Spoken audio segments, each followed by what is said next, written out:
Rumpole for the Prosecution by John Mortimer, and read by Rumpole himself. As anyone who has cast half an eye over these memoirs will know, the second of the Rumpole commandments consists of the simple injunction, "Thou shalt not prosecute." Number 1 is, "Thou shalt not plead guilty." The rule against prosecuting has been the lodestar of my legal career. I obeyed this precept for a number of reasons, all cogent. First, there, but for the grace of God, go I. And it seems to me that errant and misguided humanity has enough on its plate without running the daily risk of being driven, cajoled, or hoodwinked into the nick by Rumpole in full flood, armed with an unparalleled knowledge of bloodstains and a remarkable talent for getting a jury to see things his way. As everyone now knows, except a nun in the Trappist order and the Home Secretary, the prison system is bursting at the seams, and it would be out of the question for even more captives to arrive at the gates thanks to my forensic skills. Finally, I should point out that it is the task of prosecuting counsel to present the facts in a neutral manner and not try to score a victory. This duty, not always carried out, I might say, by those who habitually persecute down the Old Bailey, takes the fun out of the art of advocacy. Bearing all this in mind, you may find it hard to understand how in this case that came to be known as the Muse murder, I took the brief in a private prosecution brought by the dead girl's father. "All right, Mr. Rumpole. You're out to protect the underdog. I understand that. I might say that I find it very sympathetic. You attack the establishment, tease the judges, give the police a hard time. Well, doesn't my daughter deserve defending as much as any of your clients?" I looked down at the pile of press cuttings on my desk and at the photograph of Veronica Fabian, a big, rather plain girl in her early 20s. I imagined that she'd had a loud laugh and an untidy bedroom. There was also, in spite of her smile, a look of disappointment and a lack of confidence about her, and I thought she might have been a girl who often fell unhappily in love. Whatever she had been like, she had died, beaten to death in an empty Muse house in Notting Hill Gate. I didn't altogether understand what I could do in her defence, or how such an earth-bound tribunal as a judge and jury down the Old Bailey could now pass judgment on her. "You want me to defend your daughter?" "Yes, Mr. Rumpole, that's exactly what I want." Gregory Fabian, senior partner in the firm of Fabian and Winchelsea, purveyors of discreet homes to the rich and famous, dealers in stately homes and ambassadorial dwellings, had aged, I imagine, since the death of his daughter. There is something squalid about murder which brings a sense of shame to the victims as well as the killer's family. In spite of this, Fabian spoke moderately and without rancour. He was a slim man in his early 60s, short but handsome, clear-featured, with creases at the sides of his eyes, and the general appearance of someone who laughed a great deal in happier times. "Isn't it a little late for that? To defend her, I mean?" "There's no time limit on murder, is there?" He smiled at me gently as he said this, and I was prepared to accept that his interest went beyond mere revenge. "Justice. We haven't had much of that, sir. Not since they decided not to charge Jago. We just wanted to know how much that cost him. Whatever it was, he could probably afford it." Thus spoke young Roger Fabian, the dead girl's brother, and the one who, being very close in appearance to his father, seemed to have inherited all the good looks in the family and left little for his sister. He looked what he probably had been, the most popular boy in whatever uncomfortable and expensive public school he had attended, but he bore his good fortune modestly, and even managed to slander the fair name of the serious crime squad with a certain inoffensive charm. His habit of calling me sir made me feel uncomfortably respectable. I wondered if all prosecuting counsel get called sir at conferences. "Why did the police let him go? That's what we want you to find out." You were recommended to us as a barrister who didn't mind having a go at a man like Detective Chief Inspector Brush. Ah, Brush. The very copper who in his salad days had been the hammer of the Timpsons, and my constant sparring partner down the Bailey, now promoted to giddy heights in charge of a West London area, where he had brilliantly failed to solve the Muse murder and let Christopher Jago, the number one suspect, out of his clutches. They say you'll never be a judge, so you're not afraid of going for the police, Mr. Rumpole. Fabian Sr. managed to make it sound like a compliment. Fabian Jr. was even more complimentary. They said we weren't to mind about the soup on the tie or the cigar ash down the waistcoat, and you don't care a toss for the establishment. Yes, they said you do this job far better than the usual sort of polite and servile Queen's Counsel. When I asked who they were, who spoke so highly of Rumpole, and he gave me the name of Pycroft and Wensleydale, the instructing solicitors, and one of the poshest firms in the city, I could hardly forbear to preen myself visibly. In answer to repeated inquiries from Pycroft, Detective Chief Inspector Brush and his men had disclosed the gist of Christopher Jago's statement to them. He said he was a local estate agent who had seen the for sale notices outside 13A Gissing Muse off Westbourne Grove, and wanted to view the property for a client of his own. He had rung Fabian and Winchelsea, and been put through to a young lady believed to have been Veronica Fabian, who worked with her brother and father in the family business. He made an appointment to meet her at the house in question at 8:30 the following morning. The time was set by Jago, who was leaving that day to do a deal in some timeshare apartments on the Costa del Sol. When Jago got to 13A Gissing Muse, the front door was open. He went in, expecting to meet Miss Fabian, whom, he told the police, he had never met before. The little Muse house was still half furnished and decorated, apparently with African rugs and carvings. There were some spears fixed to the wall of the hallway, and a weighted knobkerrie, a 3-foot black club, had been torn down and caused the fatal blow to the girl. Jago said he had knelt beside her body and tried to raise her head, during which operation his coat cuff had become smeared with blood. There then followed the events which might have made any family feel that they had good reason to suspect Christopher Jago. He said he panicked. There he was with the dead girl, whose blood was on his clothing, and he felt sure that he would be accused of some sort of sex killing, one of the murders which had recently terrified the neighbourhood. He left the house, drove to the airport, and went on his way to Spain. 2 hours later, the owner of the Muse called to collect some of his possession, and found the body and called the police. Veronica Fabian had died from an extensive wound to her skull. The only real clue was the name she'd written against her 8:30 appointment in her desk diary, Arthur Morrison. The police spent a good deal of time trying to find or identify the man Morrison, but without success. As luck would have it, Jago had parked his car on a resident's parking place in the Muse, and the irate resident had taken its number. When he got back to England, Jago was questioned as a possible witness. He immediately admitted that he had found the dead girl, panicked and run away. However, after several days, when he was assisting the police with their inquiries, often a euphemism for getting himself stitched up, Jago was released, to the surprise and fury of the surviving members of the Fabian family. You would have charged him at least, Mr. Rumpole, wouldn't you? Fabian Sr. sounded, as ever, reasonable.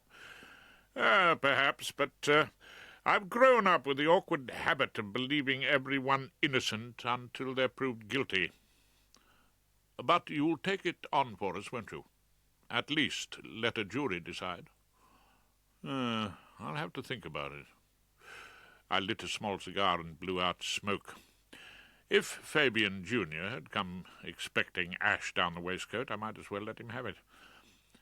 It's a curious English system, in my view, which allows private citizens to prosecute each other for crimes with the aim of sending each other to chokey.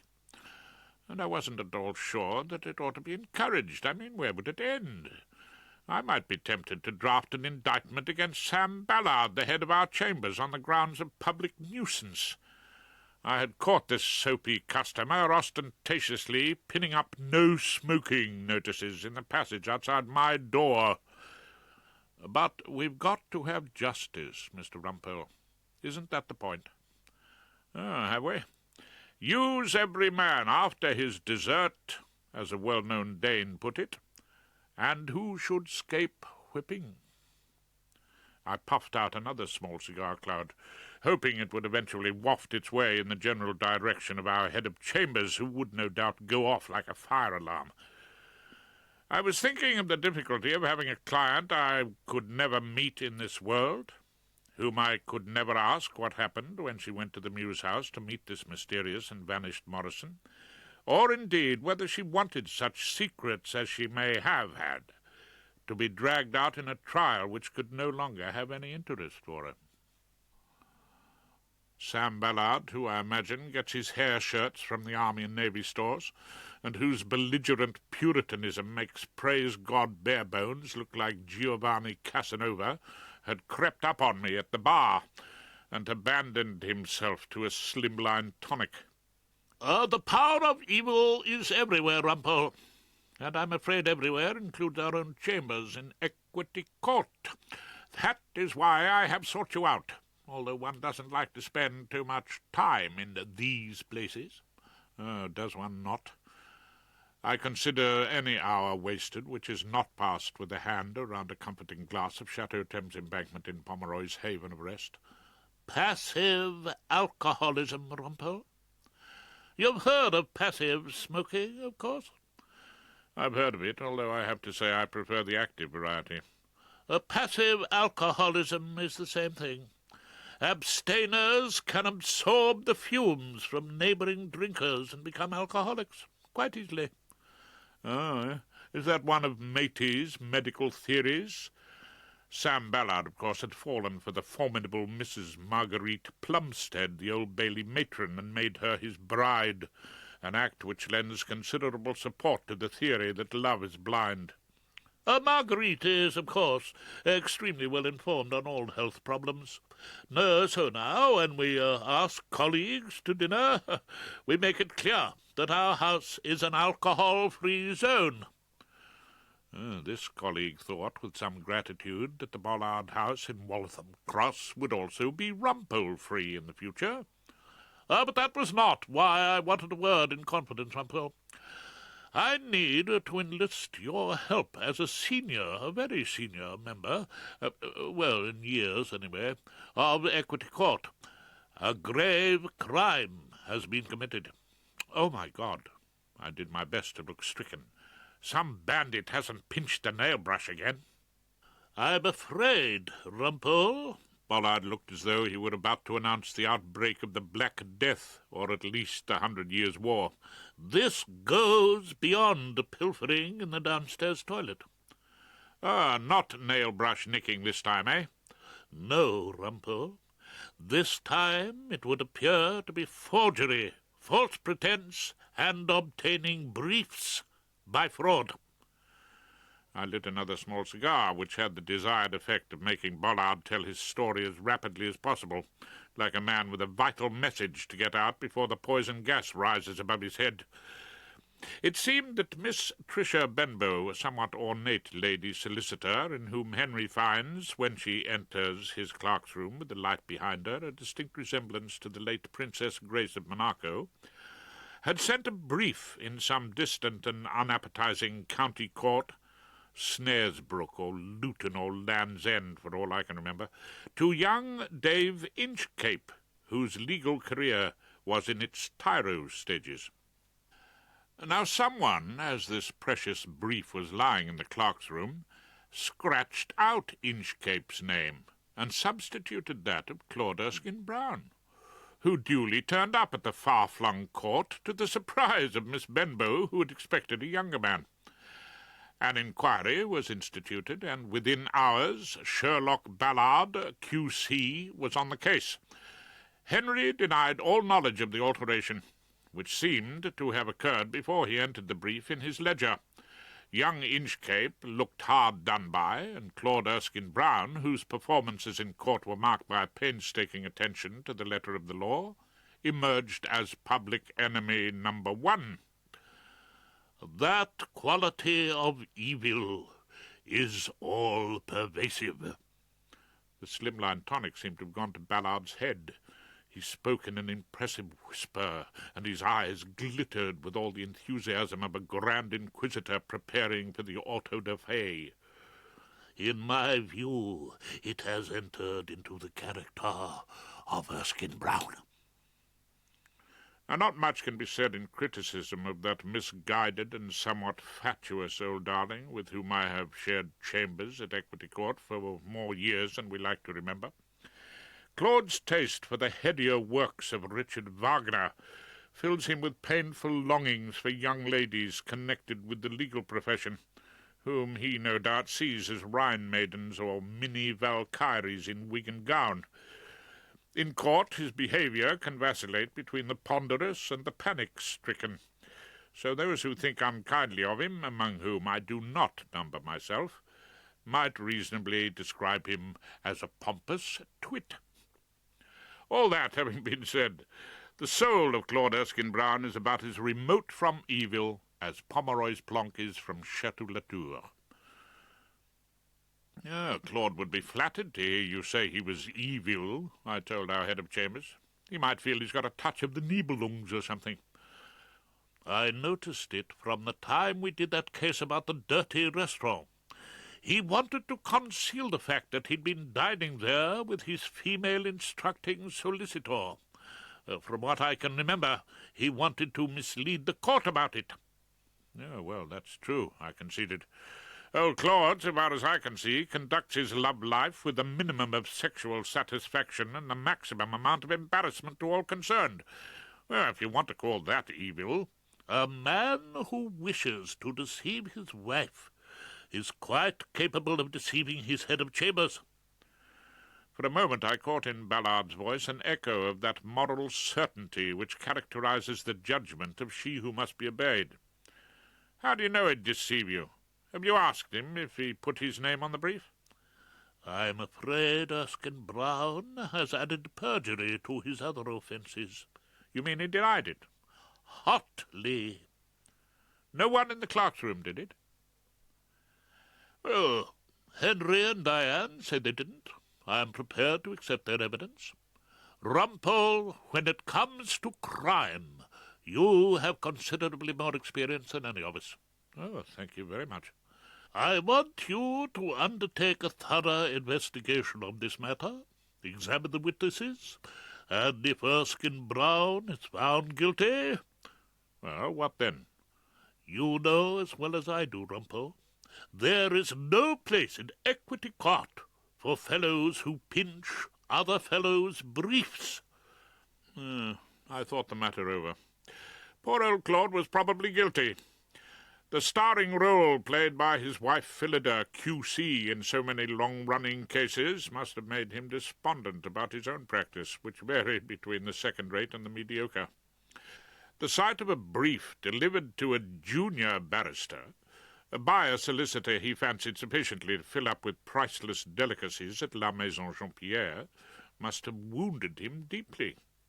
Moreover, it had to be remembered that he had pressed for the admittance of young Inchcape to our chambers, under the impression that he was thereby proving his tolerance to those of the gay persuasion, only to discover that Inchcape was in fact a closet heterosexual, and his successful rival for the favours of Miss Liz Probert. All these were mitigating factors which would spring instantly to the mind of one who always acted for the defence. They were already outweighing any horror I might have felt at the crime he had probably committed. "No, I'm sorry, Ballard." Our leader was still alongside me, his nose pointedly aimed from the direction of the glass that contained my ever-diminishing double red. "I can't help you. It's the second time today I've been asked, but prosecution isn't my line of country. Rumpole always defends. Not long after that, events occurred which persuaded me to change my mind, with the results which may have an incalculable effect on whatever is left of my future. It was that grim season of the year which now begins around the end of August and reaches its climax in the first week of December, known as the build-up to Christmas. I've often thought that if the Son of Man had known what he was starting, he would have chosen to be born on a quiet summer's day when everyone was off on holiday on what the Timpson family always referred to as the Costa del Crime. As it was, crowds of desperate shoppers were elbowing their way to the bus stops in the driving rain. More crammed aboard as we crawled through the West End where the ornamental lights had been switched on. I sat contemplating the tidings of great joy she who must be obeyed had brought to me a few weeks earlier. That very night her old school friend, Charmian Nichols, was to arrive to spend the festive season chez Rumpole in the Gloucester Road. Readers of these chronicles will only have heard up to now of one of the old girls who sported with my wife Hilda on the fields of Bexhill Ladies' College when the world was somewhat younger than it is today. You will recall the redoubtable Dodo Mackintosh, painter in watercolour and maker of cheesy bits for our chambers parties, who regards Rumpole with a beady, not to say suspicious, eye whenever she comes to call. Dodo's place on this particular Christmas had been taken by Charmian Nichols. Charlie Nichols, no doubt exhausted by the wear and tear of marriage to a star, who had not only been a monitor and captain of hockey, but winner of the Leadership and Character Trophy for 2 years in succession, had dropped off the twig quite early in the run-up to Christmas, and the widowed Charmian wrote to Hilda, indicating that she had nothing penciled in for the festive season, and was inclined to grant us the favour of her company in the Gloucester Road. She added in a brief postscript that if Hilda had made a prior commitment to that dowdy little Dodo Mackintosh, she would quite understand. She who must be obeyed, in whose breast Mrs. Nichols was able to awaken feelings of awe and wonder which had lain dormant during our married life, immediately bought a new eiderdown for the spare bedroom, and broke the news to Dodo that there would be no room at the inn owing to family commitments. You see, it took the winner of the Leadership and Character Trophy to lure Hilda to perjury. The late Dean Swift, in one of those masterpieces of English literature, which I shall never get round to reading, spoke of a country, I believe, ruled by horses, and there was a definite air of equine superiority about La Nichols. She stood, for a start, several hands higher than Rumpole. Her nostrils flared contemptuously, her eyes were yellowish, and her greying mane was carefully combed and braided. She was, I had noticed, elegantly shod, and you could have seen your face in her polished little hooves. She would, I devoutly hoped, be off with the thoroughbred turn of speed as soon as Christmas was over. Hilda, dear, why ever can't you persuade Howard to buy you a new Crocker Gleam? Absolutely no one plunges their hands into washing our bowls any more. Of course, it is rather sweetly archaic of you both to be still doing it. You mean get a dishwasher? Hilda no longer trusted me to scour the plates to her satisfaction, and Charmian had taken my place with the tea-cloth, dabbing at our crockery and not knowing where to put it away. Rumpole and I are always talking about that, but we never seem to get round to buying one. This was another example of the widow's fatal effect on she's regard for the truth. To the best of my recollection, the word dishwasher had never passed our lips. Well, surely, Harold, Charmian whinnied at me over the glass she was polishing mercilessly, you're going to buy Hilda something white for Christmas? Oh, you mean handkerchiefs? Oh, I hadn't thought of that. And the name is Horace, but as you're here for Christmas with the family, you can call me Rumpole. No, white. A machine to wash plates and things like that.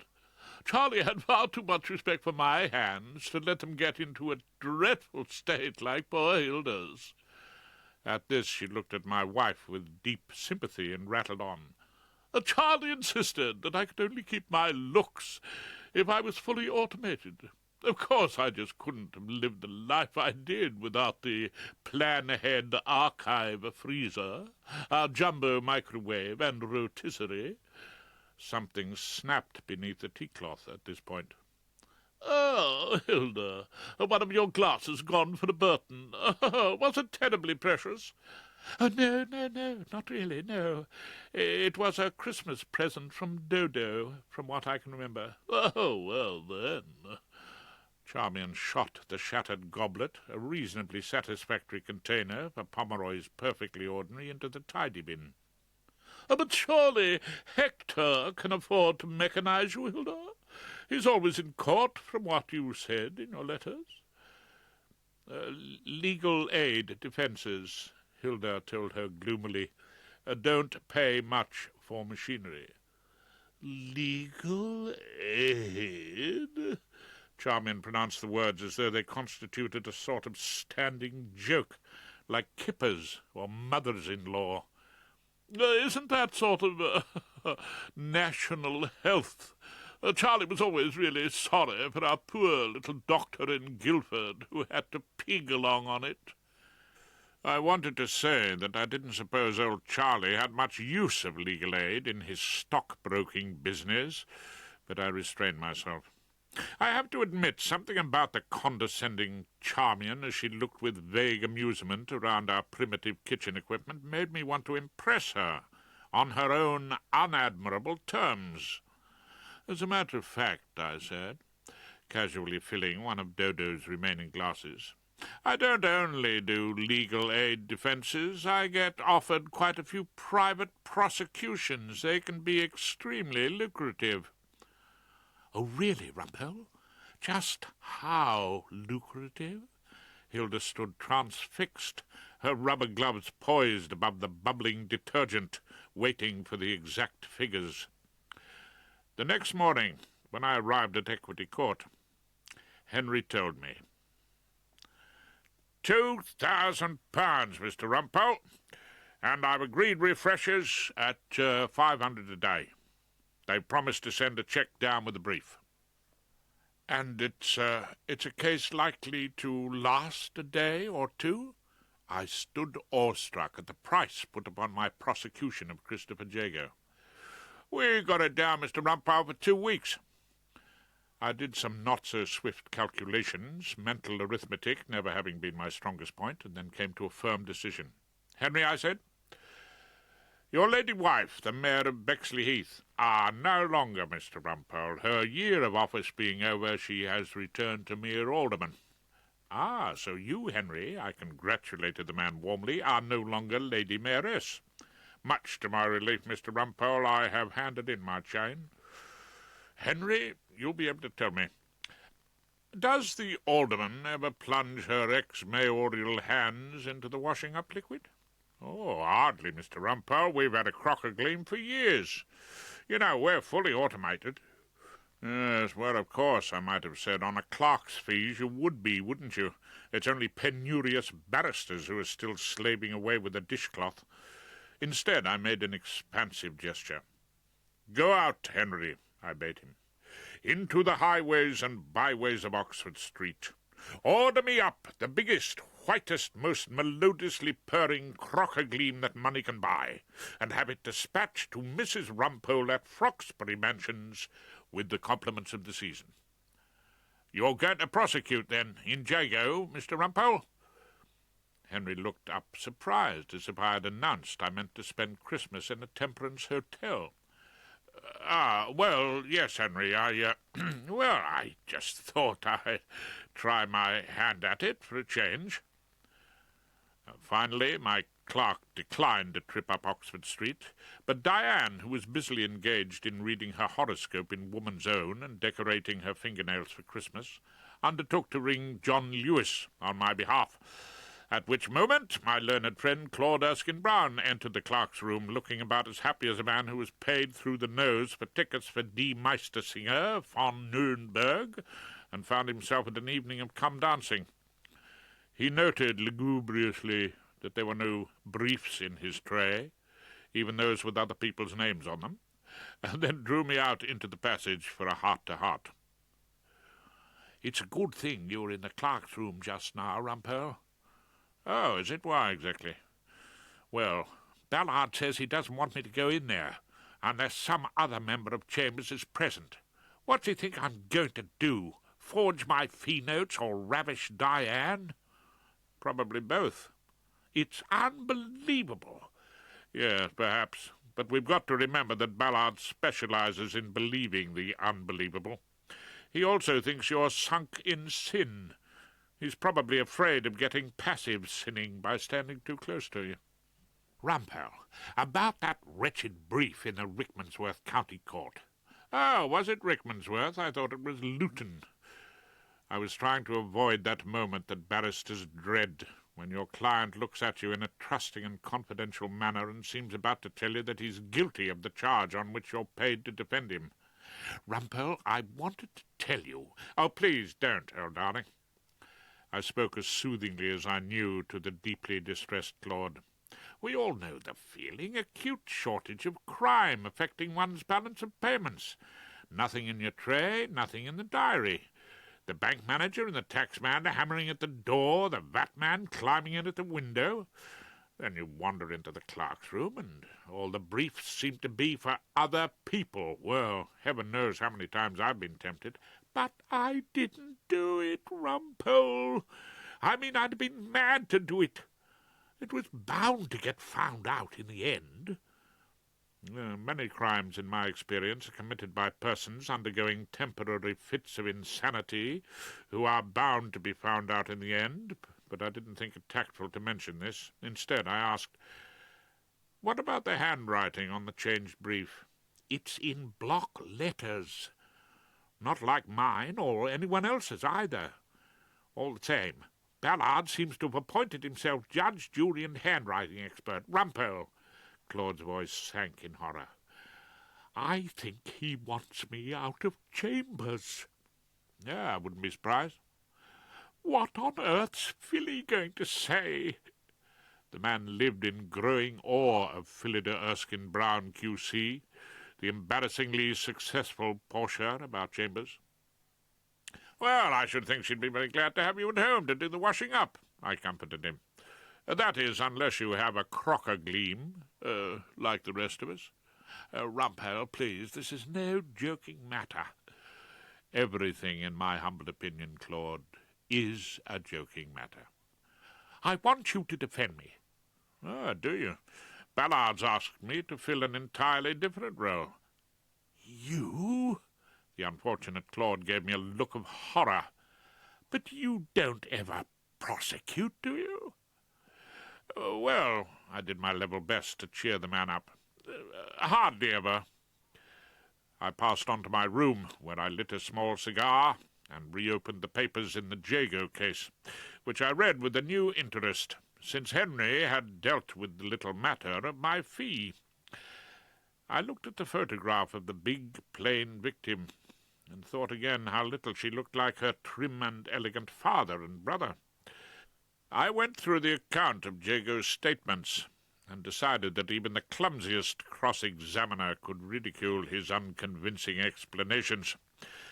I turned the pages of a photostat of Veronica Fabian's diary, and learnt for the first time that she had had 6 previous appointments with a man called Arthur Morrison, and I wondered why the name seemed to mean something to me.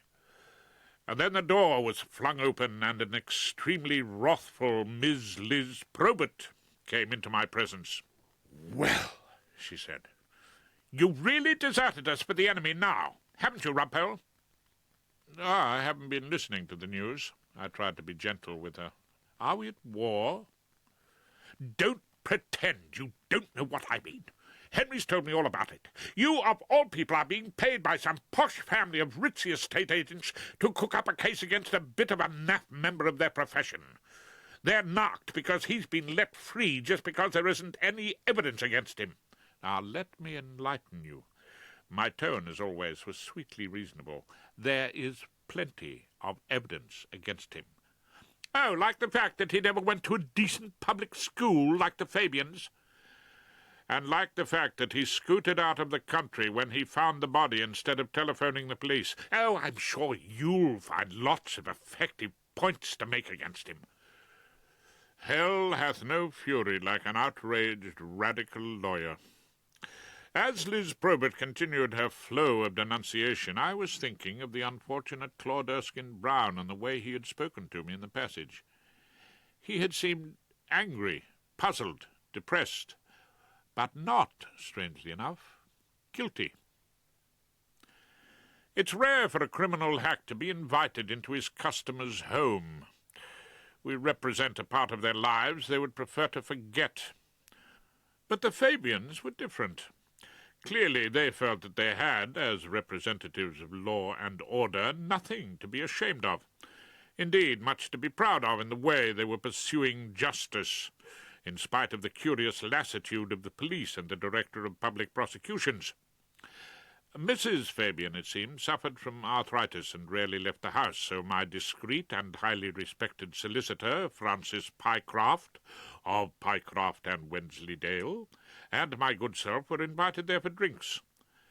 The dead girl's mother wanted to look us over and grant us her good housekeeping seal of approval. It's not knowing. That's the worst thing, Mr. Rumpole, Mrs. Fabian told me. I feel I could learn to live with it if I knew just how Veronica died. You mean who killed her? Oh, yes, of course. Yes, that's what I mean. I didn't like to tell her that a criminal trial may be a pretty blunt instrument for prizing out the truth, especially before a judge who may come armed with his own prejudices and a jury whose attention frequently wanders. Instead, I looked at her and wondered if couples are attracted by physical likeness. Mrs. Fabian was as small-boned, clear-featured, and neat as her husband and son, and yet they had produced a big-boned and plain daughter, who had stumbled, no doubt, unwittingly, on death. Perhaps you could tell me a little more about Veronica. I mean about her life. And boyfriends? No. Mrs. Fabian shook her head. That was really the trouble. She didn't seem to be able to find one. At least, not one that cared about her. We sat in the high living room of a house overlooking the canal in Little Venice. Tall bookshelves stretched to the ceiling. A pair of loudspeakers tinkled with appropriate Baroque music. The white walls were hung with grey drawings which looked discreetly expensive. Young Roger moved among us, replenishing our glasses.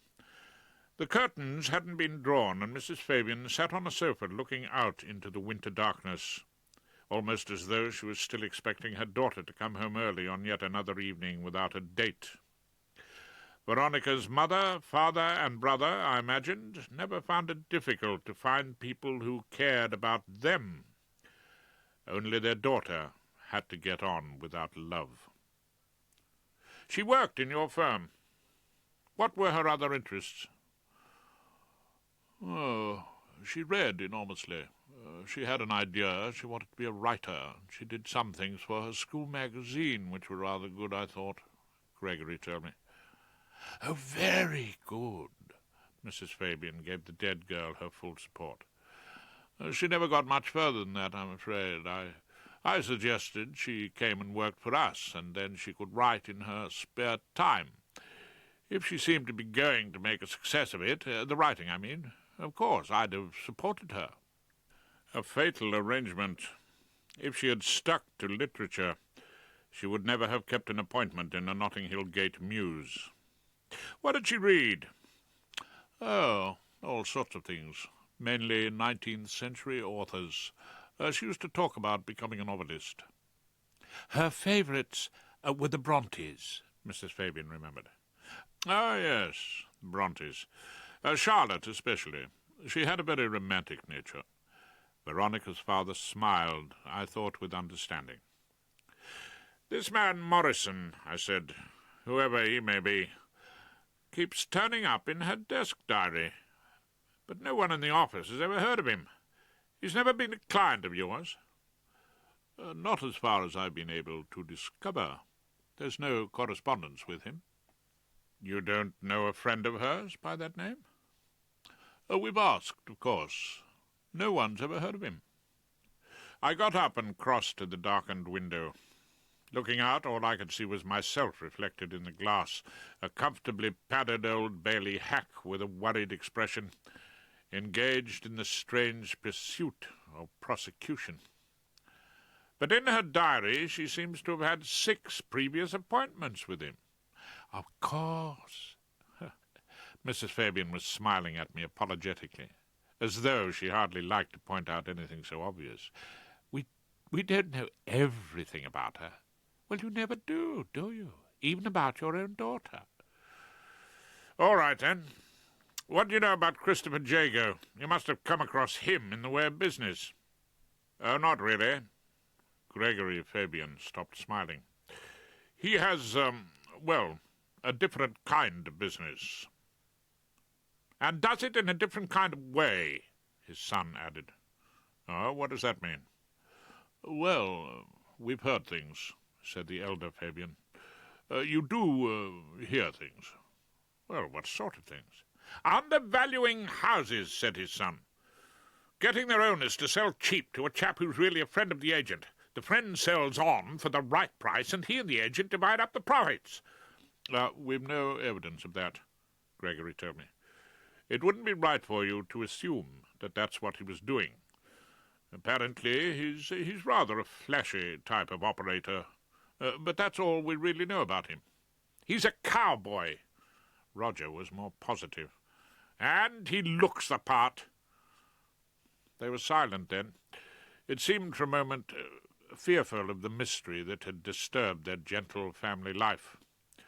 Roger crossed the room behind me and drew the curtains, shutting out the dark. "She wasn't robbed. She hadn't been sexually assaulted. So far as we know, she hadn't quarreled with anyone, and Jago didn't even know her. Why on earth should he want to kill her?" I asked the Fabians, and they continued to sit in silence, puzzled and sad. "The police couldn't answer that question either," I said. "Perhaps that's why they let him go." I left the house on my own, as Pycroft was staying to discuss the effect of the girl's death on certain family trusts. Gregory came down to the hall, and as he helped me on with my coat, he said quietly, "I don't know if Francis Pycroft explained to you about Veronica?" "No, what about her?" "Well, as a matter of fact, she is not our daughter." "Not?" "No. After Roger was born, we so wanted a girl. Evelyn couldn't have any more children, so we adopted. Of course, we loved her just as much as Roger. But now, well, it seems to make it even more important that she should be treated justly." Again I thought he was talking as though Veronica was still alive and eagerly awaiting the results of the trial. And then he said, "There's always one child that you feel needs special protection." Christmas came, and we sat in the kitchen around the white coffin of the Crocker Gleam, which flashed, sighed, belched a few times, and delivered up the crockery. As I rescued the burning hot plates from a cloud of steam, the Widow Charmian said, "At least I've made Howard cough up a dishwasher for you, Hilda. I have managed to do that." "It wasn't you." I had long given up trying to persuade our visitor to use my correct name. "That made me buy it." "Oh, really?" Charmian was miffed. "Who was it, then?" "I suppose whoever killed Veronica Fabian." I don't know why it was that Charmian gave me a distinct touch of the Scrooges. Later, when we opened our presents in the sitting-room, I bestowed on Hilda the gift of lavender water, which I think she now uses for laying down purposes, and I discovered that the 3 pairs of darkish socks wrapped in holly-patterned paper were exactly what I wanted. Hilda opened a small glass jar which contained some white cream which smelled faintly of hair oil and Vaseline. "Oh, how lovely!" She who must be obeyed was doing her best not to sound underwhelmed. "What is it, Charmian?" "A special homeopathic skin beautifier, Hilda dear." Charmian was tearing open the wafer-thin china early-morning tea set, on which we had, I was quite convinced, spent far too much. "We've got to do something about those poor, toil-worn hands of yours, haven't we? Oh, and is this really for me?" She looked at her present with more than faint amusement. "Ah, what funny little cups and saucers! And how very sweet of you to go out and buy them. Or was it another old Christmas present from Dodo Mackintosh?" It says a great deal for the awe in which Hilda held her and my own self-control that neither of us got up and beamed the woman with our Christmas tree. After a festive season of this nature, it may not surprise you to know that I took an early opportunity to return to my place of business in Equity Court, where I found not much business going on. Such few barristers and clerks as were visible seemed to be in a state of somnambulism. I made for Pomeroy's wine bar, where even the holly seemed to be suffering from a hangover, and my learned friend Claude Erskine Brown was toying in a melancholy and aloof fashion with a half-bottle of Pomeroy's more upmarket Saint-Emilion-type red. "He wandered lonely as a Claude," I intoned. "Did you come to work?" "I came," he said dolefully, "because I couldn't stay at home." "Because of Christmas visitors?" "No, because of the shrink." I didn't catch the fellow's drift. Had his wits turned? Did he imagine some strange diminution in size of his Islington home, so that, like Alice in Wonderland, he could no longer crawl in at the front door? The what? The shrink. Phillida knows all about the case of the altered brief. Ballard told her. Ah, yes, I knew my soapy Sam. I bet he enjoyed that. No, she was very understanding. You said you were innocent, and she believed you. No, she didn't believe me. She was just very understanding. Ah. She said it was the midlife crisis. It happens to people in middle age, mainly women who pinch things in Sainsbury's. But Philly thinks quite a lot of men go mad as well. So she said it was a sort of a cry for help, and she'd stand by me, provided I went to a shrink. So? Well, it seemed easier to agree, somehow. Poor old Claude. The fizz had quite gone out of him, and he had volunteered to join the great army of the maladjusted. She fixed me up with a Dr. Gertrude Hauser, who lives in Belsize Park. Oh, yes, and what did Dr. Gertrude have to say? Well, first of all, she had this rather disgusting old sofa with a bit of Kleenex on the pillow. She made me lie down on that, so I felt a bit of a fool. Then she asked me about my childhood, so I told her. And then she said the whole trouble was that I wanted to sleep with my mother. And did you? What? Want to sleep with your mother? Of course not. Mummy would never have stood for it. No, I suppose not. No, quite honestly, Rumpole, Mummy was an absolute sweetie in many ways, but, well, no offence to you, of course, she was corpulent. I didn't fancy her in the least. Did you tell Gertrude that? Oh, yes. I said quite honestly I wouldn't have slept with Mummy if we'd been alone on a desert island. And what did the shrink say? She said, I shall write down fantasizes about being alone with his mother on a desert island. Oh, quite honestly, Rumpole, I can't go and see Dr. Hauser again. No, probably not. All that talk about Mummy, really too embarrassing. She'd have hated it so if she'd been alive. Yes, I do see. Excuse me for a moment. I tore myself away from the reluctant patient to a corner in which I had seen Miss Liz Probert settling down to a glass of Pomeroy's newly advertised organic plonk. The old plonk, I strongly suspected, with a new bright green label on the bottle. There was a certain matter about which I needed to ask her further and better particulars. Look here, Liz. I pulled up a chair. How did you know all that about Christopher Jago? You can't sit there, she said. I'm expecting Dave Inchcape. Well, just until he comes.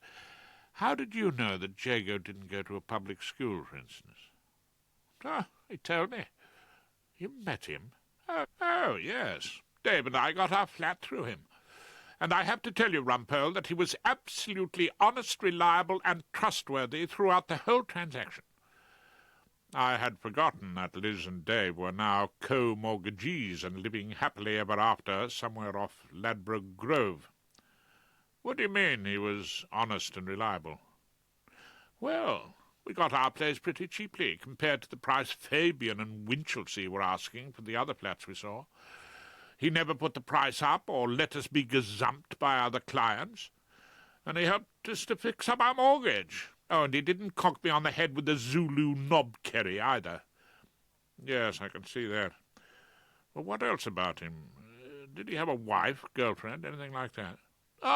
Hundreds of girlfriends, I should think. He's rather attractive, tall, fair, and handsome. So you see, I shan't be giving evidence for the prosecution. I imagined from what you said you wouldn't come and take a note for me, act as my junior. You must be joking. Miss Liz took a gulp of the alleged organic brew and looked at me with contempt. Oh, I'll have to ask your cohabitee.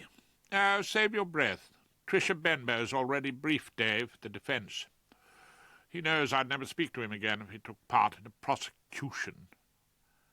Christopher Jago's gone to La Belle Benbow? Oh, yes. He asked me if I knew a brilliant solicitor and said he preferred women in his life, so I sent him off to her. But Dave Inchcape's not doing the case alone. I mean, no offence to him, but he's still only a whitewig. He's got a leader. Who?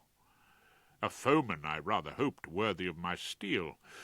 Liz looked at me in silence for a moment, as though she was relishing the news she had to impart. Our head of chambers, she said.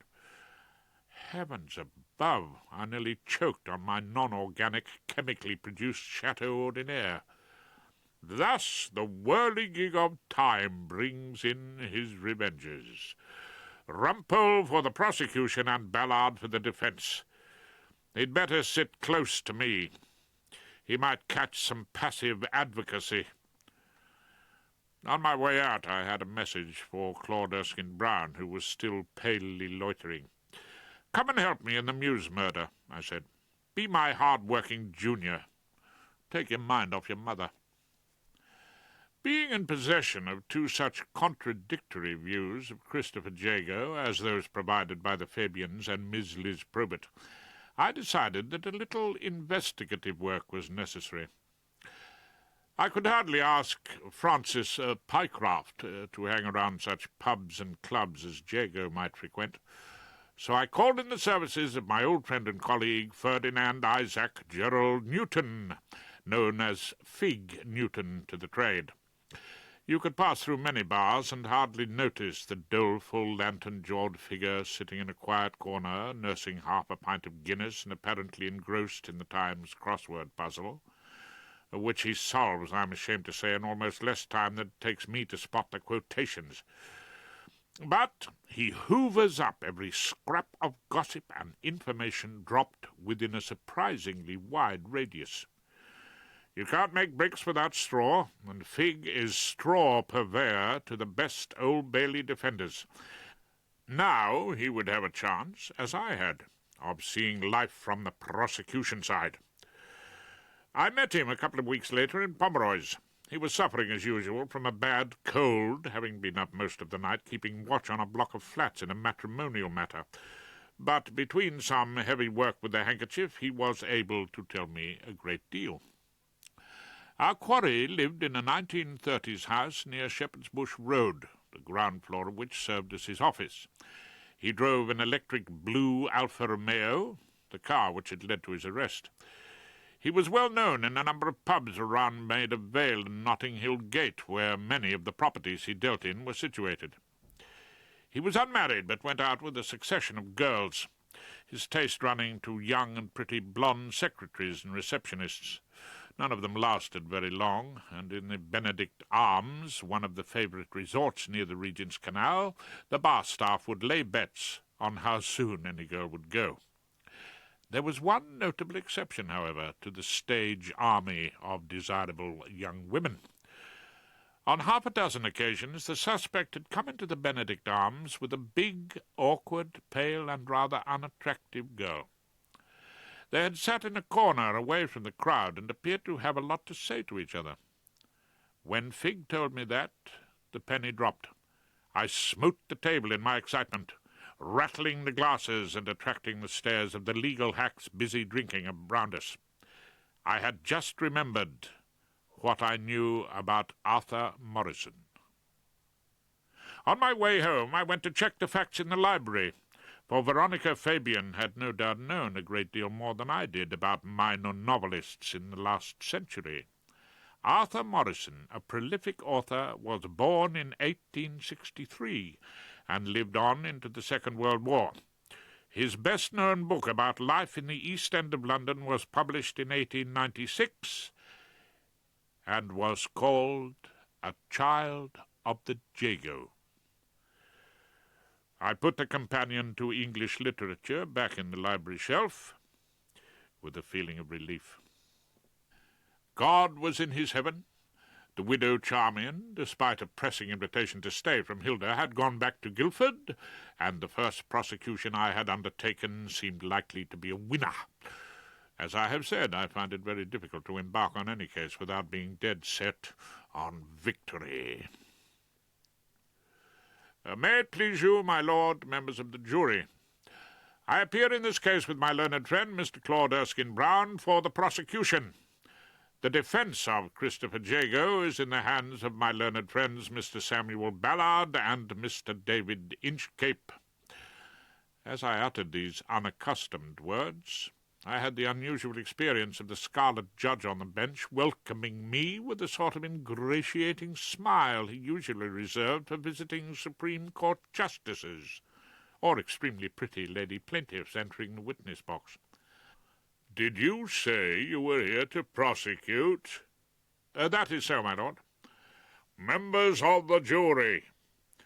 Mr. Justice Oliphant, as was his wont, spoke to the ladies and gents in the jury box as though they were a group of educationally subnormal children with hearing defects. "Mr. Rumpole is going to outline the story of this case to you, in perfectly simple terms. Is that right, Mr. Rumpole?" I hope so, my lord." "So my advice to you is to sit quietly and give him your full attention. The defence will have its chance later." This reference caused Soapy Sam Ballard to lift his posterior from the bench and smile winsomely, an overture which Mr. Justice Ollie Oliphant completely ignored. Ollie comes from the Northern Circuit, and prides himself on being a rough diamond who uses his robust common sense and doesn't shrink from calling a spade a bloody shovel. I hoped he wasn't going to try to help me too much. Most acquittals occur when the judge sickens the jury by over-egging the prosecution pudding. So we went to work in number 1 court. The two neat Fabians, father and son, sat in front of me. The man in the dock couldn't have been a greater contrast to them. He was tall, 2 or 3 inches over 6 feet, with a winter suntan that must have been kept going with a lamp, as well as visits to Marbella. His hair, clearly the victim of many hours' work with a blow-dryer, was bouffant at the front and at the back swept almost down to his shoulders. His drooping moustache and the broad bracelet of his watch were the colour of old gold, and his suit, like his car, might have been described as electric blue. He looked less like the cowboy Roger Fabian had called him than a professional footballer whose private and professional life is in a continual mess. He lounged between two officers in the dock with his long legs stuck out in front of him, affecting alternate boredom and amusement. Underneath it all, I thought, though, he was probably terrified. So there I was, opening my case to the jury in as neutral a way as I knew how. I described the little Muse house as I remembered it when I went to inspect the scene of the crime. The cramped rooms, the chill feeling of the home unused, the African carvings, and weapons on the wall. I asked the jury to picture the girl from the estate agent's office who was waiting in the hallway with the front door left open to greet the man who had telephoned her. Who was it? Was it Mr. Morrison? Or was that a name she had used to hide the identity of someone she knew quite well? I took the jury through my theory that the literate Veronica had picked the name of the author of a book with Jago in the title. Then I waited for Ballard to shoot to his feet, as I would have done had I been defending, and denounced this as a vague and typical Rumpolean fantasy. I waited in vain. Ballard was inert. Indeed, there was an unusually contented smile on his face as he sat, perhaps deriving a little passive sensual satisfaction from the close and perfumed presence of his instructing solicitor, Miss Tricia Benbow. The defence will no doubt argue that there is a real Arthur Morrison who met Veronica Fabian in the Muse and killed her before Jago arrived on the scene. Once again, Ballard replied with a deafening silence, as he stared appreciatively at the back of his solicitor's neck. My instincts as a defender got the better of me. Jago may have been a crooked estate agent with a lamentable private life and an appalling taste in suits, but he deserved to have the points in his favour put as soon as possible. "That is what you are going to argue, Ballard, isn't it?" I said in a sotto voce growl, which resulted in no response whatsoever. "In any event, members of the jury, we intend to call evidence to prove that Jago was seeing the dead girl quite regularly, meeting her in a public house called the Benedict Arms and having long, intimate conversations with her. There will also be evidence that he told the police that he'd never seen her before in his life." Mr. Justice Oliphant was like the helpful wife who always supplies the punchline to the end of her husband's best stories. "I was coming to that, my lord." "Well, come to it then, Mr. Rumpole. How long is this case expected to last?" My reaction to that sort of remark was instinctive. "It will last, my lord, for as long as it takes the jury to consider every point both for and against the accused and to decide if they can be sure of his guilt or not." I felt happier now, at home in my old position of arguing with the judge. Ollie opened his mouth, no doubt, to deliver himself of a little more robust common sense, but I went on before he could utter. "The police decided not to charge Jago because there was no apparent motive for the crime. But if he knew Veronica Fabian, if they had some sort of relationship, they may have had to consider why he ran from that house where Veronica was lying dead and told no one of what he had seen. And finally, members of the jury, it is for you to say why he lied to the police and said he never met her." And then I repeated the sentence I had used so often from the other side of the court. "You won't convict him unless you are sure that the only answer is he must be guilty. That is what we call the golden thread that runs through British justice." So we began to call the evidence, produce the photographs, and listen to the monotonous tones of police officers refreshing their memories from their notebooks. When I was defending, such witnesses presented a challenge, each to be lured in a different way with charm, authority, or lofty disdain, to produce some fragment of evidence which might help the customer in the dock. Now all I had to do was let them rattle on, and so prosecuting seemed a dull business. Then we got the scene of the crime officer, who produced the fatal knobkerry, its end heavily rounded, still blood-stained and protected by cellophane, as was the 3-foot black handle. Ballard, who had sat mum during this parade of prosecution evidence, said he had no questions. What about the fingerprints?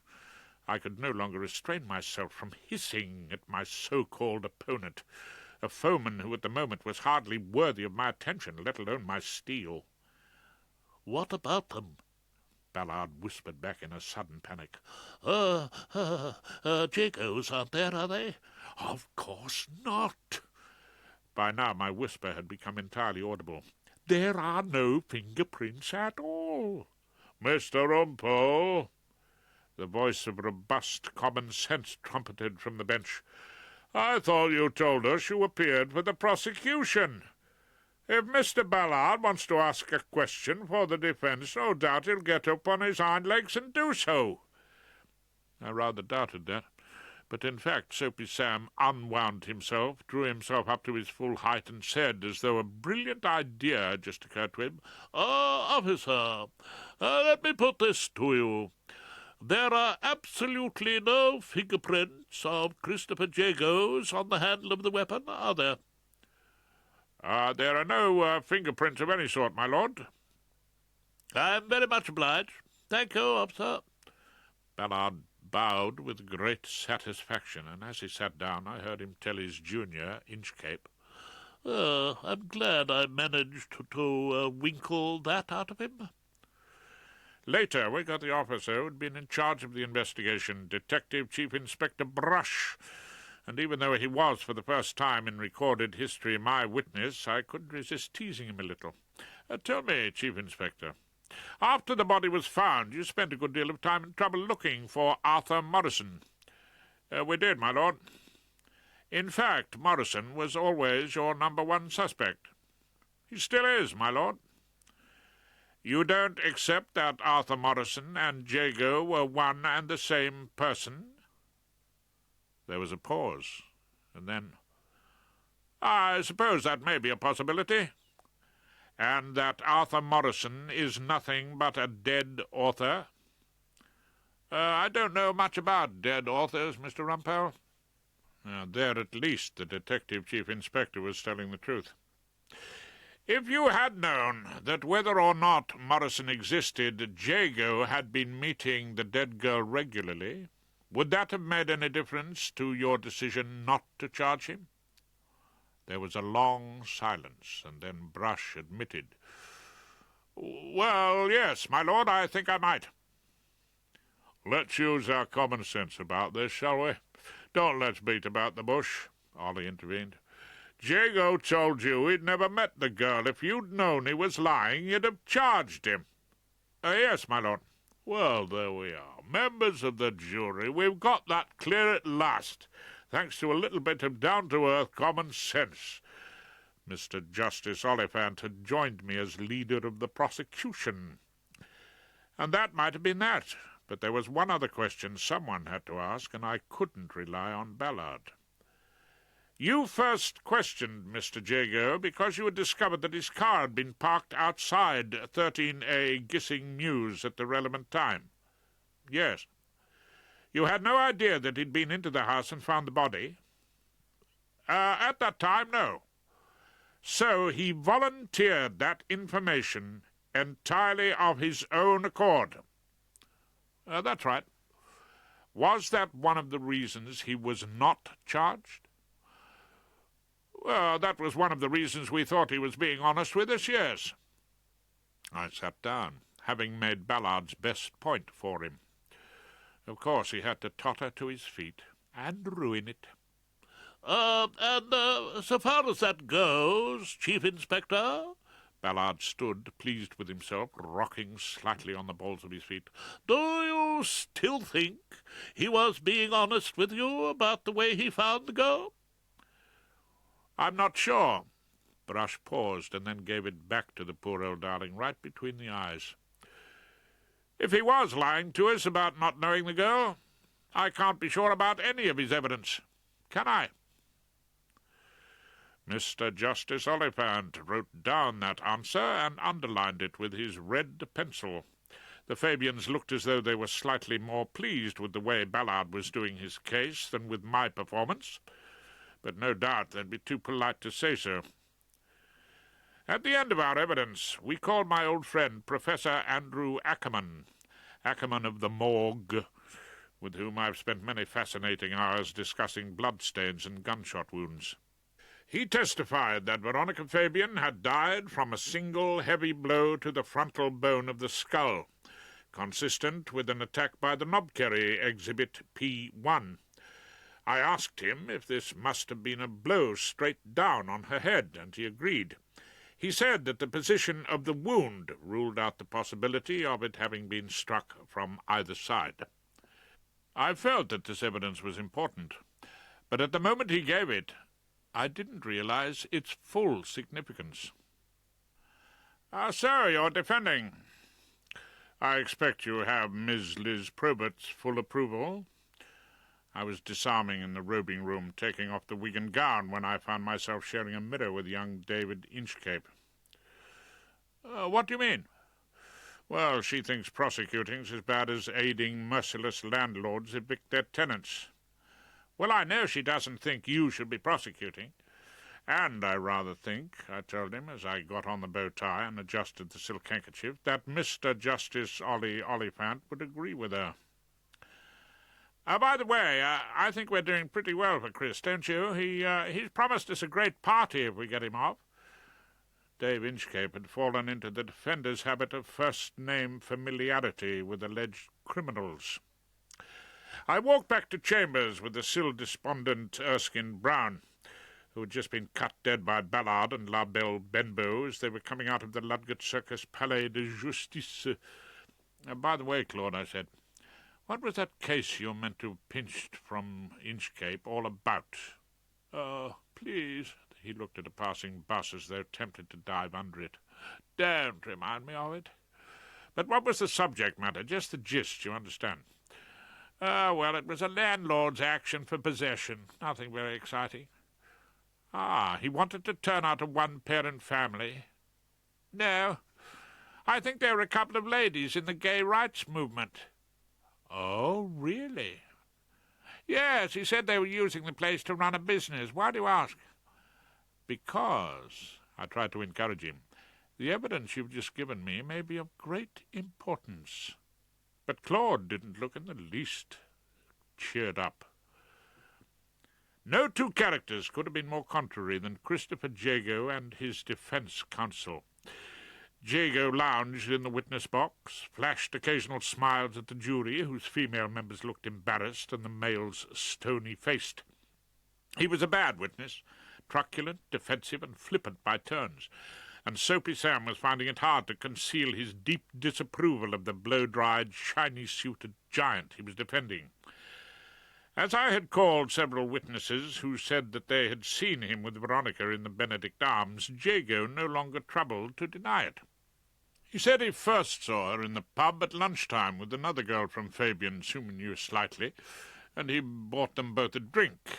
Some time after that he saw her eating her lunch in a corner, alone with a book, and he talked to her. Well, what did you talk about? I asked when I came to cross-examine. The house business, prices and that around the area. I didn't chat her up, if that's what you're suggesting. She wasn't the sort of girl I could fancy, even if I weren't pretty well looked after in that direction. He gave the jury one of his least endearing grins. So why did you meet her so often? I just happened to bump into her, that's all. It's not all, is it? Your meetings were planned. She entered 5 or 6 appointments with Morrison in her diary. To my surprise, he didn't answer with a blustering denial that he and Morrison were one and the same person. Had he forgotten his best line of defence, or was he overcome by that strange need to tell the truth which sometimes seems to attack even the most unsatisfactory witnesses? All right, then, he admitted. She seemed to want to see me, and we made a few dates to meet for a drink around the Benedict. Why did she want to see you? Well, perhaps she fancied me. It has been known. He looked at the jury, expecting a sympathetic giggle that never came. "Well, I don't know why she wanted to meet. You tell me." "No, Mr. Jago, you tell us." There was a silence then. Jago looked troubled. I thought that he was afraid of the evidence that he would have to give. She was a bit scared to tell me about it. She said it would mean a lot of trouble if it got out. What was it, Mr. Jago? I was breaking another of the rules and asking a question without knowing the answer. At that moment I was in search of the truth, a somewhat dangerous pursuit for a defense counsel. But then I wasn't defending Jago. He answered my question then, quietly and reluctantly. Well, she was worried about what was happening at Fabian's. I saw my clients, the father and son, listening, composed and expressionless. They didn't try to stop me, and by now it was too late to turn back. What did she say was happening at Fabian's? Well, she said they gave the people they want to sell their houses very low valuations, and then they sold to some friend who looked independent but who was really in business with them. The friend sold on at the proper price, and they shared the difference. She reckoned they'd been doing it for years, on a pretty big scale, I imagine. Gregory Fabian was writing me a note, quite impassively. His son was flushed and looked so angry I was afraid he was going to shout, but his father put a hand on his son's arm before he passed me his message. I remembered that Roger had said Jago practiced the same fraud the Fabians were now being accused of. Oh, why do you think she told you that? I asked Jago. And then I read Gregory's note. He's trying to ruin us because we know he killed Veronica. Stop him doing it, he had written. She told me because she's worried. I was in the same business. She wanted my advice. Well, like I said, perhaps she fancied me, I don't know. She said she hadn't got anyone else, no real friend she could tell about it. I thought of the lonely girl who was trapped in a business she couldn't trust, pinning her faith on this unlikely companion. Perhaps she thought her confidence would bring them together. At any rate, they were an excuse to meet him. Mr. Jago, when you called at Gissing Muse that morning, well, like I told you, I was interested in the place for a client. I phoned Veronica, and you kept the appointment and found her dead in the hallway. Yeah. Well, why didn't you telephone the police? Because I was afraid. Afraid you'd be arrested for a murder? No, not afraid of that. Of what, then? There are moments in some trials when everyone in court seems to hold their breath waiting for an answer. This was such an occasion, and the answer when it came was totally unexpected. I thought she'd been done over because she'd told me what the Fabians were up to. I thought that might be you, Christopher, if you get involved any more. Roger Fabian couldn't restrain himself now. You killed her, he shouted. Ollie Oliphant muttered some soothing words about understanding the strength of the family feelings, but urged the young man to use his common sense and keep quiet. I did my best to pull myself together and behave like a prosecuting counsel. I asked Jago to take Exhibit P1 in his hand, which he did without any apparent reluctance. I'm bound to put it to you, I said, that you and Veronica Fabian quarrelled that morning when you met her in the Muse house. You lost your temper and took that knobkerry off the wall.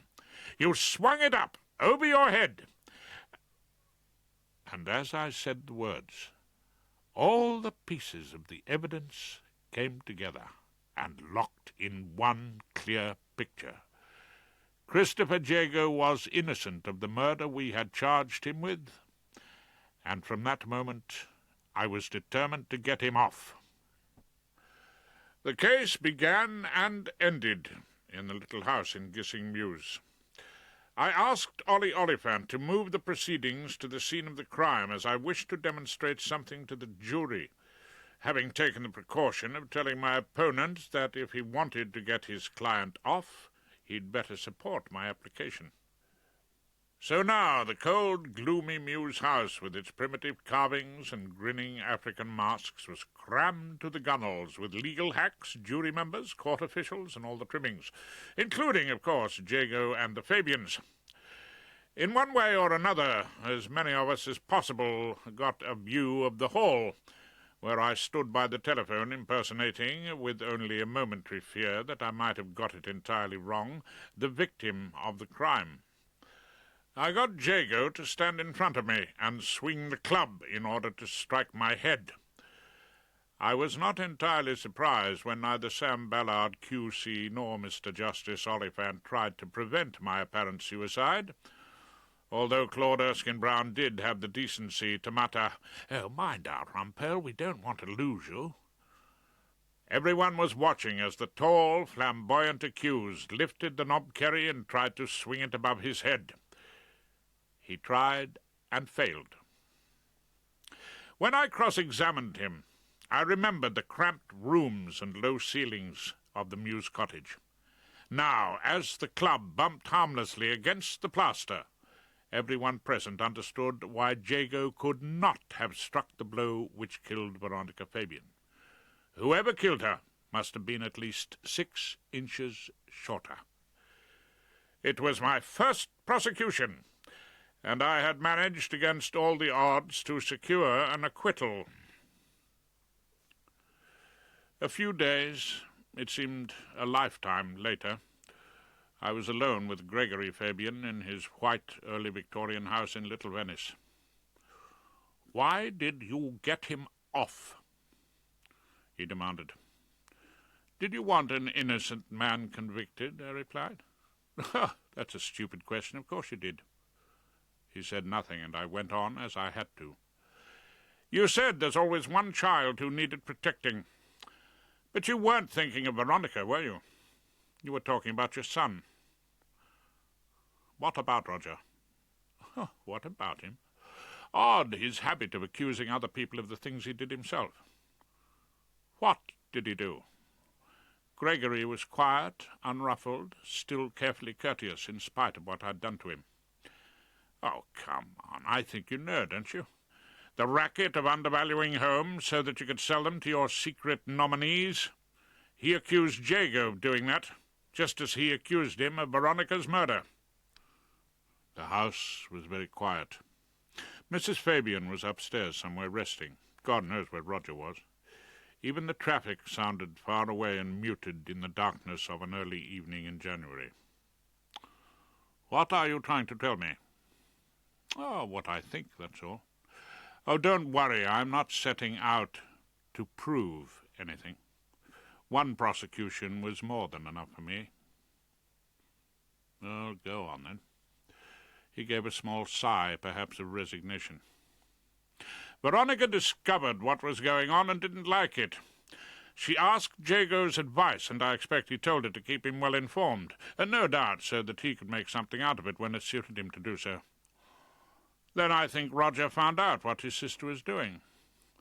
Well, she wasn't his real sister, was she? She was the wanted girl child who had arrived after he was born, the child he was always jealous of. I expect he found out she had a date to meet Jago at the Muse house. He went after her to stop her. I don't think he meant to kill her. Of course he didn't. The father was still trying, I thought, to persuade himself. He lost his temper with her, they quarrelled. She tried to telephone for help, and he ripped out the phone. Remember, that's how they found it. Then he took the knobkerrie off the wall. He's short enough to have been able to swing it without hitting the ceiling, but you know all that, don't you?" Gregory Fabian didn't answer, relying, I suppose, on his right to silence. "You wanted Roger to be safe. You wanted him to be protected forever. And the best way of doing that was to get someone else found guilty. That is what you paid me to do.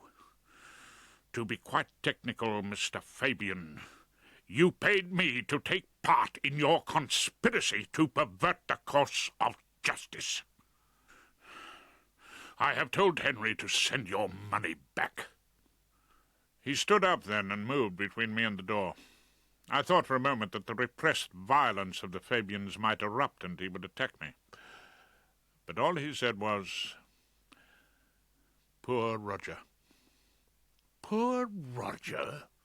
What about poor Veronica? You should never have stopped her becoming a novelist." I walked past him and out of the house. I heard him calling after me, "Mr. Rumpole!" But I didn't stop. I was glad to be out in the darkness, breathing in the mist from the canal, away from a house silenced by death and deception.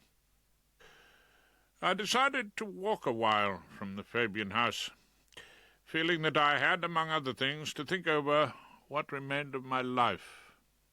It was while I was brooding on this that I heard the sound of revelry by night, and noticed that I was passing a somewhat glitzy Art Nouveau pub, picked out in neon lights, called the Benedict Arms. I remembered that this was the night of Christopher Jago's celebration party. Accordingly, I called into the saloon, and was immediately told that the orgy was on the first floor. Music, which sounded to my untrained ear very like the sound produced by a pneumatic drill pounding a pavement, shook the windows. There were a number of metallically blonde girls in skirts the size of pocket handkerchiefs and tops kept up by some stretch of the imagination, and a fair number of men with moustaches whom I took for down-market estate agents. And, of course, the lawyers, both prosecuting and defending. They had clearly begun, with the exception of the doleful Erskine Brown, to enjoy the party. Wandering on into the throng of celebrators, I saw Bollard in close proximity to his grateful instructing solicitor, Tricia Benbow. It seemed to me that Soapy Sam had been the victim of some passive alcoholism, no doubt absorbed from the glass he held in his hand. Then, under the sound of the pneumatic drill, I heard the shrilling of a telephone, and I was hailed by Jago, who had answered it. "Ah, Mr. Rumpole, it's your clerk. He says it's urgent." "Oh, all right. For God's sake, turn off the music for 5 minutes, will you?" I took the telephone from him. "Henry, I got an awkward situation here, Mr. Rumpole. The truth of the matter is, Mrs. Ballard is here." "Oh, bad luck." She happened to come out of her sprains and fractures refresher course, and she wanted to meet her husband. She said—" Henry's voice sank to a conspiratorial murmur in which I could detect an almost irresistible tendency to laughter. "He told her he was going to a Lawyers' Christian Society meeting tonight, and might be late home. But she wants to know where the meeting's being held, so she can join him, if at all possible." "Henry, you didn't tell her he was at an orgy in the Benedict Arms, Maida Vale?" "Oh, no, sir. I didn't think it'd be well received." "Well, why involve me in this sordid web of intrigue?" "Well, we don't want to land the head of Chambers in it, do we, Mr. Rumpole?" "Not in the first instance, anyway." Our clerk was positively giggling. "Well, where is the wife of Bollard now?" "She's in the waiting room, sir." "Put me through to her, Henry, without delay." And when Mrs. Ballard came on the line, I greeted her warmly. "Matey, I mean Marguerite, this is Horace Rumpole speaking." "Horace, whatever are you doing there? And where's Sam?" Well, I'm afraid Brother Bollard can't come to the phone. He's busy preparing to induct a new member." "A new member? Who?" "Me." "You, Horace?" The ex-matron sounded incredulous. "Yes, of course. I've decided to put away the sins of the world and lead a better, purer life in future." "But where are you meeting?" Now, I'm afraid that can't be divulged over the telephone." "Why ever not?" "For your own safety, Marguerite. I think it's better for you not to know. We've had threatening calls from militant Methodists." "Oh, Horace, are you sure Sam's all right? I can hear a lot of voices." Yes, it's a very full house this evening. Hold on a minute. I held the phone away from my ear for a while, and then I told her, "No, Sam really can't get away now. He says he'll see you back in Waltham Cross, and don't wait up for him. He'll probably be exhausted." "Exhausted?" She sounded only a little suspicious. "Why?" "It's the spirit," I said. "You know how it tires him." "Ah, is he filled with it?" Her suspicions seemed gone, and her voice full of admiration. "Oh, yes," I assured her, "right up to the brim." I put down the phone, and the blast of road-menacing music was restored. I then approached our head of chambers, who was standing with Dave Inchcape, Tricia, the solicitor, having danced away with her liberated client. "That was your wife on the phone," I told him. Good heavens." The man was still sober enough to panic. She's not coming here?" "Oh, no. I gave her a perfect alibi. I'll tell you about it later. I'll also tell you my solution to the case of the altered brief. I'm getting into the habit of solving mysteries. I'd better go and find Liz." Inchcape seemed anxious to get away. "No, you stay here, David." I spoke with some authority, and the young man stood looking anxious. "We are all but toys in the hands of women, and your particular commander-in-chief is Ms. Liz Probert," I told him. "I know you come into the clerks early to see what's arrived in the post. All white-wigs do. To your horror, you found that you'd been engaged by a flinty-hearted landlord to kick 2 ladies active in gay rights out of house and home. How could you face your cohabitee if you did a case like that? It was the matter of a moment, members of the jury," I addressed an imaginary tribunal, "for David Inchcape to scratch out his name and print Mr. Claude Erskine Brown in block capitals." Is this true?" Ballard tried his best to look judicial, although he was somewhat unsteady on his pins. David Inchcape's silence provided the answer. I was rather late home that evening, and climbed into bed, muttered to Hilda's sleeping back, "From now on, old thing, I promise you, Rumpole only defends."